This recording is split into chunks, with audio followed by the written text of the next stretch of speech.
भगवतो अरहतो सम्मा सम्बुद्धस्स।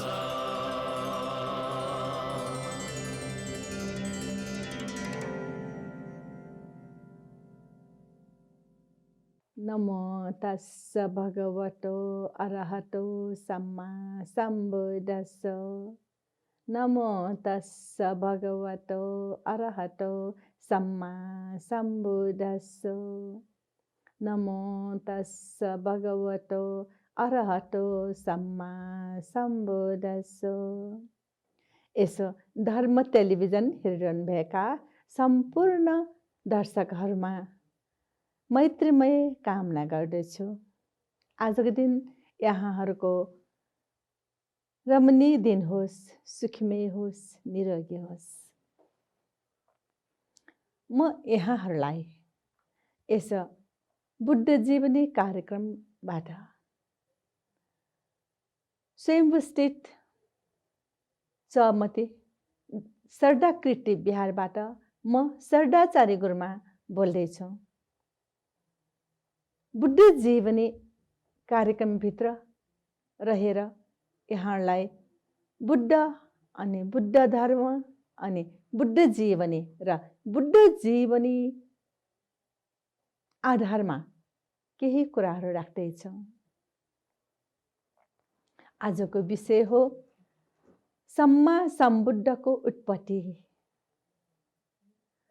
सम्मा सम्बुद्ध भन्नु नै एक महत्त्वपूर्ण शब्द हो, एकदम अनमोल शब्द, जुन शब्द कुनै कुराबाट किनेर दिएर लिन सक्ने शब्द होइन। यो जो पाए त्यसैले पनि ग्रहण गर्न सक्ने शब्द होइन। यो एक महत्त्वपूर्ण शब्द जुन कि जोसँग पारमिताले सम्पन्न छ, जोसँग पूर्व कर्म संस्कारले सम्पन्न छ, जो ज्ञानी अनि जो कर्म संस्कारले सम्पन्न भएर पनि आफ्ना कुराहरूमा सम्पूर्ण ज्ञान भएका व्यक्ति हुनुहुन्छ, उसले मात्रै सम्मा सम्बुद्धको शब्दमा अँगालिन सकिन्छ। अनि यो अति दुर्लभ छ, किनभने सम्मा सम्बुद्ध त्यतिकै पाउने होइन। सम्मा सम्बुद्धको उत्पत्ति त्यतिकै आउने होइन। धेरै धेरै कुराहरूको, धेरै धेरै पारमिताहरूको, धेरै धेरै समयको प्रख्यातको पर्खाइको पछि मात्र यो जब कर्म संस्कार, कर्म र कर्मफल प्राप्त भइसकेपछि मात्र सम्मा सम्बुद्धको उत्पत्ति हुने हो। सम्मा सम्बुद्ध त्यसैले अति महत्त्वपूर्ण छ। लोकमा बुद्ध एक मानव व्यक्ति नै बुद्ध हुनुहुन्छ। बुद्ध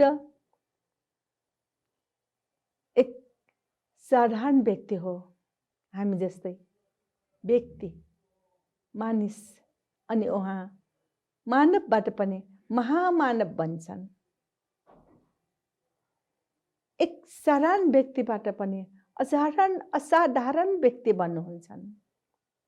उहाँका असल पाइला, असल सोच, असल क्रियाकलाप, असल पुण्य संस्कारबाट यो प्राप्त हुने हो। जोसँग गहिरा गहिरा अनमोल पुण्य कर्म संस्कारहरू छन्, जो पारमिताले पूर्ण छन्, जो सबै कुरामा सक्षम छन्, अनि उही व्यक्ति नै एक असाधारण व्यक्ति हुन्छन्। मानव पनि मानवबाट पनि महामानव हुन्छन्। सम्बुद्धको उत्पत्ति पनि यस्तै प्रकारबाट दुर्लभ रूपबाट हुन्छन्। त्यो भने जस्तै यो वर्ष त्यो वर्ष यो दिन त्यो दिन हुने होइन। जुग युग पर्खनुपर्छ कुनै पनि सम्बुद्ध सम्बुद्धको उत्पत्ति हुन। यो वर्ष सक्यो, यो वर्षको दशैं चाड तिहार पर्व सबै भोज र जात्रा देख्न सक्यो। अब अर्को वर्ष आउने होइन। यो 12 वर्षको मेला, 6 वर्षको मेला, 3 वर्षको मेला पनि होइन। यो जुगको युगपछि यस धरतीमा असल व्यक्तिको उत्पन्न हुन्छ, जो सम्बुद्धको उत्पत्ति। त्यसैले नि यो अति दुर्लभ छ भन्नुभएको हो। हाम्रा तथागत सम्यक सम्बुद्धले भन्नुभएको थियो 5वटा दुर्लभहरू छन्। यी 5वटा दुर्लभहरूलाई आफूले सही रूपमा अवसर पाएर प्राप्त गर्न सकेमा, प्रयोग गर्न सकेमा, अँगाल्न सकेमा ऊ अति नै भाग्यमानी हुन्छ, ताकि ऊ सुखी हुन्छन्, ताकि ऊ लोकप्रिय हुन्छन्, ताकि उसको कर्म फल राम्रो हुन्छ, ताकि उसले सही मार्ग लाग्न सकिन्छ। जुन 5वटा दुर्लभहरू छन्, 5वटा दुर्लभ मध्ये प्रथम त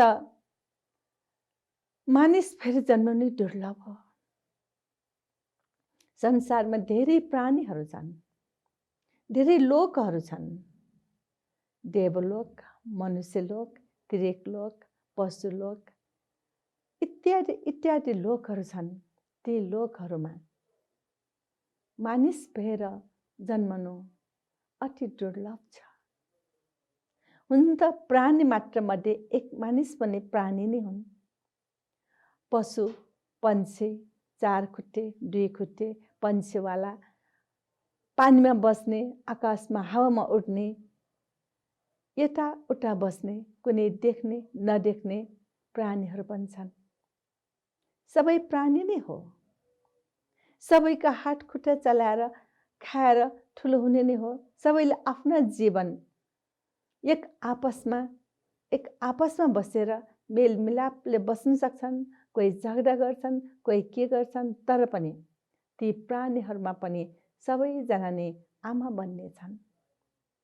कसैले अन्डा पाउला, कसैले व्यक्ति नै पाउला वा पशु नै पाउला, तर पनि आमाको महत्त्वपूर्ण भूमिका खेल्छन्,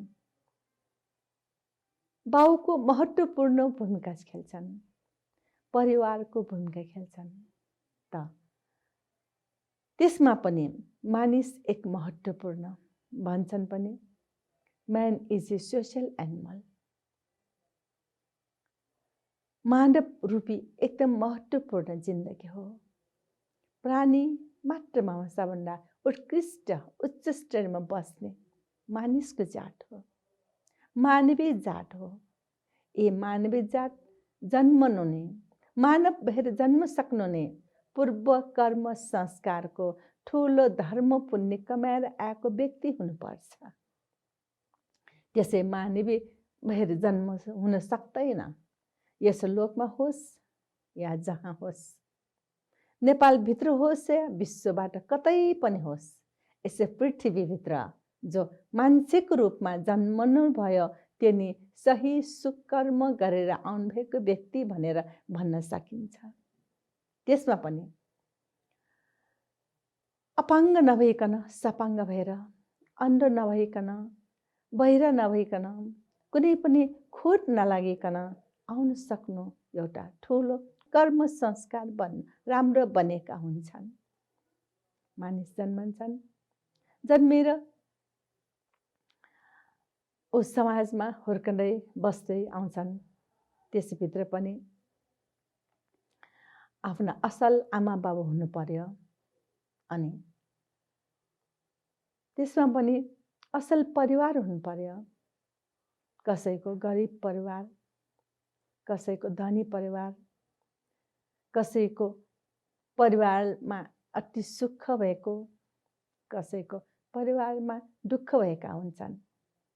मानिस मात्र भएर पनि हुँदैन, जन्मेर पनि आफू उच्च स्टर रूपमा समाजमा शान्तिपूर्वक सुखपूर्वक बस्न सक्ने व्यक्ति हुनुपर्छ। त्यसलाई पनि एक पूर्व कर्म संस्कारको पहल हुनुपर्छ। त्यसमा पनि आफूले यस जन्ममा पनि दानशील भावना रूपी राम्रो राम्रो कामहरू हुनुपर्दछ। मानिस भएर जन्मेर पनि कोही रोगी भएर बिताउँछन्, कोही गरिब कुलमा जन्मिन्छन्, कोही धनी कुलमा जन्मिन्छन्, कोही त आफ्नो कर्म अनुसार थरी थरी कुरामा भोग विलासमा बस्छन्। तथागतको कुरा अनुसार मानिस भएर बाँच्नु, मानिस भएर बस्नु अनि एक सुखीमय जीवन भएर बिताउनु, एक असल काम गरेर बिताउनु, आफूलाई सक्षम भएर बस्नु, आफू अरूलाई सहयोगी भएर बस्न सक्नु नै ठुलो कुरा हो। त्यसैले नै मानिस भएर जन्मिएपछि सही रूपमा बाँच्न सक्नु, जीवन जिनेकी कलाभित्र सक्षम हुनु, अरूलाई सहयोग दिन सक्नु नै उसको सबभन्दा ठुलो पूर्व कर्म संस्कार बलियो भएको र यस जुनमा पनि उसले राम्रा राम्रा कार्यहरू गरेकोमा फल प्राप्त हुने हो। यसमा दानशील भावनाको धेरै भूमिका हुन्छन्। यसै गरी दुर्लभ मानिस भएर जन्मने दुर्लभ छ भन्ने सानो शब्दमा भन्ने हो भने यही हो। जीवन जिनेकै कलामा सक्षम भएर सुखमय जीवन बिताउन सक्नु नै साँच्चै कि दुर्लभ जीवन हो। अनि यस्तै गरी सही तथ्य हुनु, सही तथ्य थाहा पाउनु, सही तथ्य रूपमा कर्म र कर्मफललाई विश्वास गर्नु भन्नाले उसको पूर्व जन्मको कर्म त छँदैछ, उसले कि कर्म पुगेर आयो, बोकेर आयो, लिएर आयो ताकि भोग्दैछन्, त्यसमा पनि कर्मको फललाई विश्वास गर्नु, आफू यसलाई सुधार्नलाई राम्रो बाटो लाग्नु, यसमा सुधार्नलाई दानशील भावना पाठ पूजा चित्त शुद्ध गरेर कसैलाई सहयोग गर्नु, चित्त शुद्ध गरेर अगाडि बढ्नु, बस यसमा पनि कर्म र कर्म फलको कुरा आउँछ। सही तथ्य लगाएर बस्नु, कुनै पनि अन्धविश्वासमा नबस्ने, अरूले भन्यो गर्यो, अरूले लगायो भन्दैमा त्यसको पछि पछि नलाग्ने, सही तथ्यलाई साकार गर्ने, साधुवाद दिने, उसैले अङ्गा लिएर बस्ने। यस्तै गरी अर्को दुर्लभ छ गृहत्यागी।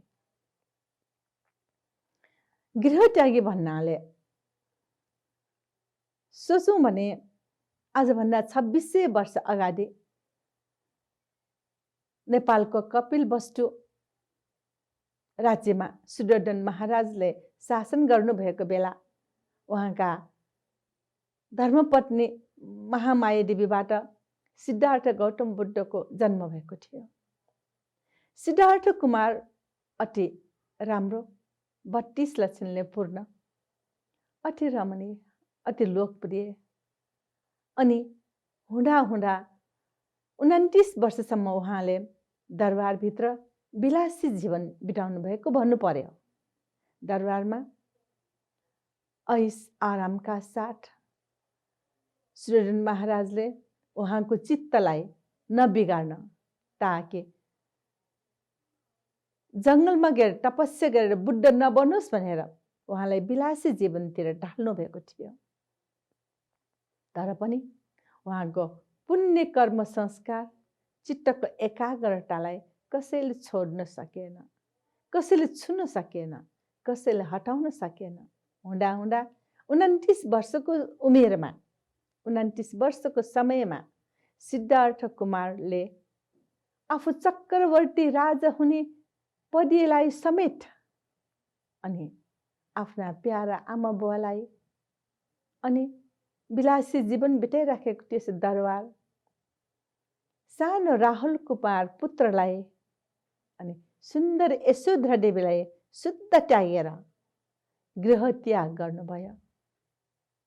त्यति सजिलो छैन गृह त्याग गर्नु।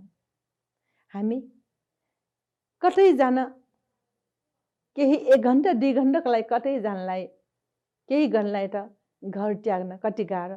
कतै साँचो मारे कि साँचो मारेन, कतै के छुटे कि कतै के भयो कि भन्ने दोहोऱ्याइतिर सोचाइमा बस्नुपर्ने हुन्छ। साँच्चै गृह त्याग गर्न झनै सजिलो छैन। साँच्चै भनौँ भने हामी कतै टुरमा जान लागेको बेला कतै जान लाग्यो भने ल घरमा के भएछ, घरमा साँचो मारे कि, घरमा को आए कि, घरमा के छुटे कि भन्ने कुरा हुन्छ। त्यो घरको माया मोह, घरपट्टिको एकदम आस्था, घरपट्टिको प्यारले मार रूपी बन्धन हुन्छ। तर सिद्धार्थ कुमारले सबै कुरालाई त्यत्तिकै त्यागेर जानुभयो। आफ्ना कुराहरू मात्र हैन, दरबार चक्रवर्ती राजा हुने पदिएलाई पनि त्याग्नुभयो। त्यसभित्र धेरै मारहरू आएको थियो, मारलाई पनि जित्नुभयो। गृह त्याग गर्नुभयो। गृह त्याग गरेर सारेठेरी छन्दको सँगै जानु भएर अनोमा नदीमा पुग्नु भएर उहाँले आफू अब म राजकुमार होइन, मैले गृह त्याग गरिसकेँ, मैले महाविनिष्क्रम गरिसकेँ, त्यसैले म अब प्रवजित हुनुपर्छ, साधु हुनुपर्छ, सन्यासी हुनुपर्छ भन्ने त भावनाले उहाँले आफ्नो कपाल आफैले काटेर तरवारले काटेर देब्रे हातले कपालको मुठा समाई दाहिने हातले तरवारले आफ्नो कपाल काट्नु भएर कपाल फालिदिनु भयो। अनि उहीबाट उहाँले प्रवजित वस्त्र लाउनु भएर पहेँलो प्रवजित वस्त्र लाउनु भएर एक भिक्षुको रूप लिनुभयो। एक भिक्षु बन्नुभयो। पिण्ड पात्र लिएर घर घरमा भिक्षा लिँदै भिक्षा माग्दै खानुभयो। बस यो कुरा सानो कुरा होइन। गृह त्याग गर्नु गाह्रो, प्रवजित हुनु गाह्रो। तर प्रवजित हुनु जस्तो सुखै आनन्द कतै छैन, कहीँ छैन, कसैले दिनै सक्दैन, न कसैले दिन सक्छ। एकपटक तपाईहरु पनि प्रवजित भएर त हेर्नुस्। प्रवजित हुनेको सुख ऐश आराम भिन्दैको छ। त्यो विलासी जीवन होइन, यो एक सुखमय जीवन, आनन्दी जीवन, राम्रो कर्म संस्कार बन्ने जीवन हो। त्यसैले प्रवजित हुन दुर्लभ छ भनेर शास्त्रले भन्नुभएको हो। अति दुर्लभमा पनि प्रवजित हुनु दुर्लभ छ। सबैले चाहे जस्तो सोचे जस्तो पूरा हुन्छ भन्न सक्दैन। प्रवजित त गृहत्याग त गर्ला, प्रवजित त होला, तर आजीवनको लागि प्रवजित हुनु अति नै गाह्रो। कोही कोही त प्रवजित हुन्छन् केही दिनको लागि, केही समयको लागि। तर जसको कर्म संस्कार बलियो छ, जसले साँच्चै सही रूप रोपेर आएको छ, जसले अन्धविश्वासलाई त्यागेर कर्म र कर्मफललाई विश्वास गर्नुहुन्छ, उहाँले आफ्नो जीवनलाई गृह त्याग गरेर पनि सही रूपमा प्रवजित रूप लिएर आजीवन प्रवजित हुन्छु भनेर आराधना गर्न सकिन्छ, अधिष्ठान गर्न सकिन्छ। बस यही कुरालाई लिएर नै तथागतले सम्यक सम्बुद्धले भन्नुभएको थियो, यी कुराहरू अति दुर्लभ छन्, जो पाए त्यसैले गर्न सक्दैन, गर्नेहरू नै छैन भनेर अठोट दिएर भन्नुभएको थियो। अनि अर्को कुरो, सही धर्म श्रवण, सही धर्म श्रवण प्रवृत्त भयो। अब कुन धर्म मान्ने? संसारमा धेरै धर्म छन्। धर्मको रूपमा अति काम गर्नेहरू छन्, धर्मको रूपमा हिंसा गर्ने छन्, धर्मको रूपमा पञ्चबली गर्ने छन्, होम भन्छन्, इत्यादि भन्छन्। धर्मको रूपमा अन्नहरू नाश गर्नेहरू छन्। होला, आफ्नै आफ्नै हिसाबबाट, आफ्नै आफ्नै विचारको पक्षबाट सही ठान्नु भएको होला। तर पनि कसैलाई हिंसा गरेर, कसैलाई होममा फालिएर, कसैले केही गरेर के त्यो धर्म हो र? धर्म नै त्यो हो भने आखिर पाप भनेको के त? प्रश्न त्यहाँ उठ्छ। त्यसैले सही धर्मको लागि सही श्रवण कहाँ पाउने त? ती शिक्षा कहाँ पाउने त? होला, संसारमा थुप्रै विद्वानहरू होला, धेरै धर्मका साइनबोर्डहरू छन्, धेरै धर्मका नामका गुरुहरू छन्। तर पनि तथागत सम्यक सम्बुद्धले यही भन्नुहुन्छ, कुनै पनि हिंसा धर्म होइन, कुनै पनि नराम्रो काम धर्म होइन, कुनै पनि झुठो बोल्नु धर्म होइन, अमी चिज खाएर ढलमलेर अरूलाई दुःख दिने धर्म होइन, व्यभिचारी हुनु धर्म होइन। साधारण रूपमा भन्यो भने, साधारण शब्दमा भन्यो भने पञ्चशील ग्रहण गर्नुपर्छ। पञ्चशील बिग्रेको व्यक्ति धर्ममा लागेको बन्न सक्दैन भन्नुभएको थियो। यो सत्य कुरा हो, यो सही कुरा हो। किनभने जीवन एक अनमोल छ, अमूल्य छ, एकदम महत्त्व छ।